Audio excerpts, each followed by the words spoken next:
This is a PowerPoint presentation that comes from Mayo Clinic. This is a very prestigious institution in USA, and this is one of our leading vaccine promoters in USA. And he made a PowerPoint presentation to give to all doctors to help them talk to people who don't want to vaccinate.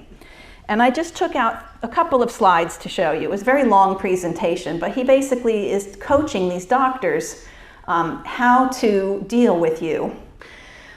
They say, don't plan on giving you any printed information. Don't plan on emailing you any links to information. Does that seem a little strange? They're saying not to give you the information. They said, instead, read and remember. Well, that's not happening, I can guarantee you that. This, I think, is the worst, most egregious statement here, which is he's telling them to persuade you rather than inform you. Doctors also are not told the whole truth, and I think that's one of the big problems, is that doctors are not taught about the problems with vaccination that can occur, and some doctors have actually been burned themselves that way. I showed you a slide today with the name of a doctor whose daughter had a serious reaction to human papillomavirus vaccine, and he had no idea beforehand that this was a problem, that this was a potential problem. And I think that every parent has the right to know, even if it's a small percentage of people that this has happened in, they have a right to know about it. And I think the biggest problem I have is that parents aren't given equally weighted information. They're given highly biased information. So that's another technique that's used. I showed you the other slide from the Mayo Clinic, which said to persuade rather than to inform. I also think this is injustice to parents all over the world who are being persuaded rather than informed. And when the authorities tell the people to vaccinate, they are very sure, they seem very sure that this is the right thing to do. But on the other hand, when listening to your lecture, reading your book, they are not, they haven't really studied the whole picture, the subject of vaccination. Well, I don't know what the authorities have actually studied. The authorities and I don't really speak very much. I think that a lot of them actually believe what they're doing, and I think that a lot of doctors have their own fear. They don't want to see their patients develop these diseases, and they really believe that the vaccines will prevent them, and they believe that the vaccines are safe. So I think that a lot of it has to do with kind of a religious belief in vaccination that even the World Health Organization may have. You have been a doctor for a long time, and you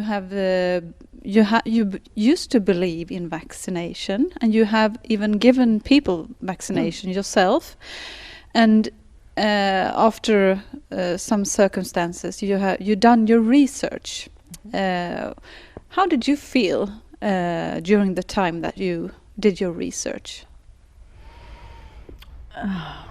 Well, I really just felt motivated more than anything, because I realized that I was miseducated, and I realized there was a huge problem going on around me in the hospital that my family members had been exposed to, that friends had, and that there was just so much misinformation to get through.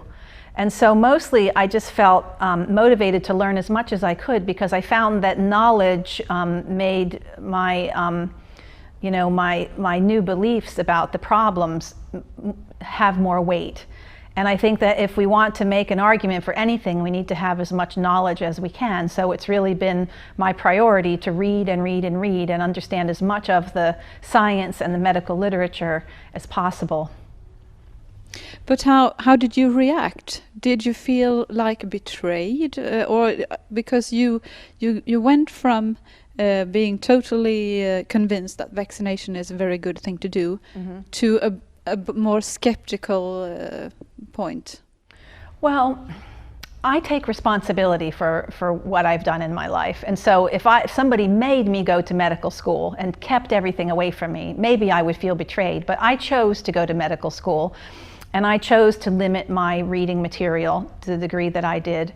So I didn't feel betrayed. I'm more of somebody who, when I see a problem, I grab it by the horns and I deal with it.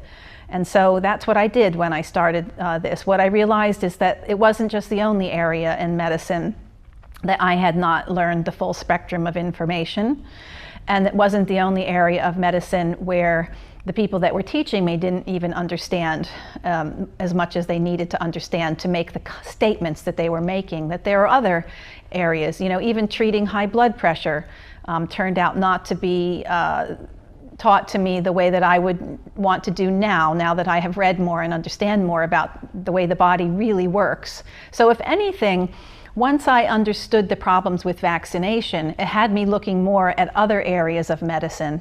And I think that's one of the fears that the medical system has, is that if doctors start to see the big crack in one area, that crack will spread to other areas, and they will start to doubt, the way I did, the integrity of the medical system and where the funding is coming into the medical system and how limited our view and our knowledge has been. And we are told that so many things are quackery, when in fact the things that the medical system calls quackery are what I now see helping the most. And so I think the term quackery really needs to be redefined, because in the time that I have become a quack, myself and my patients have become healthier than they ever were at the time when I was not a quack. Now, you said yourself that